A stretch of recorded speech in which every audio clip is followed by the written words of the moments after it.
শয়তান একটি আয়াত সবচেয়ে বেশি ভয় পায়। সুতরাং শয়তানের অনিষ্ট থেকে বাঁচার জন্য, শয়তানের কুমন্ত্রণা থেকে বাঁচার জন্য আপনি একটি আয়াতের আমল করবেন। এই আয়াতের ফজিলত অনেক বেশি। পবিত্র কুরআনুল কারীমের ভিতরে সর্বশ্রেষ্ঠ আয়াত নবীজি সাল্লাল্লাহু আলাইহি ওয়াসাল্লাম নিজে জানিয়ে দিয়েছেন এবং শয়তান নিজেই এই আমলটা শিক্ষা দিয়েছেন।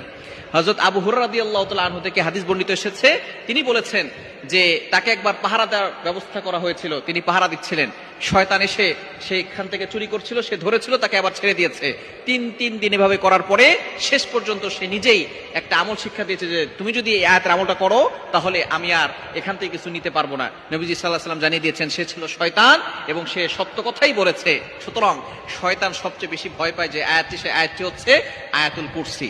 আপনি কিভাবে পড়বেন? নবীজি সাল্লাল্লাহু আলাইহি ওয়াসাল্লাম জানিয়ে দিয়েছেন মান ক্বারাআ আয়াতাল কুরসি ফি দুবুরি কুল্লি সালাতিন মাকতুবা লাম ইয়ামনাহু মিন দুখুলিল জান্নাহ ইল্লাল মাউত। যে ব্যক্তি 5 ওয়াক্ত নামাজের পরে এই আয়াতুল কুরসি একবার পড়বে, সে শুধু মৃত্যুটাই বাকি থাকবে, মৃত্যুর সাথে সাথে সে জান্নাতে চলে যাবে। সুতরাং আয়াতুল কুরসির আমল কখনো ছাড়বেন না। আয়াতুল কুরসি 5 ওয়াক্ত নামাজের পরে পড়বেন, শুধু মৃত্যুটা বাকি থাকবে, মৃত্যুর সাথে সাথে জান্নাতে চলে যাবে। এবং যে ব্যক্তি 5 ওয়াক্ত নামাজের পরে আয়াতুল কুরসি পড়বে এবং বুকে ফু দিবে আর হাতে ফু দিয়ে পুরো শরীরে হাত বুলিয়ে দিবে, তার শরীর বন্ধ থাকবে, দুনিয়ার কোনো মানুষ শয়তান অথবা জিন শয়তান তাকে কোনো ক্ষতি করতে পারবে না। সুতরাং আপনি যদি এই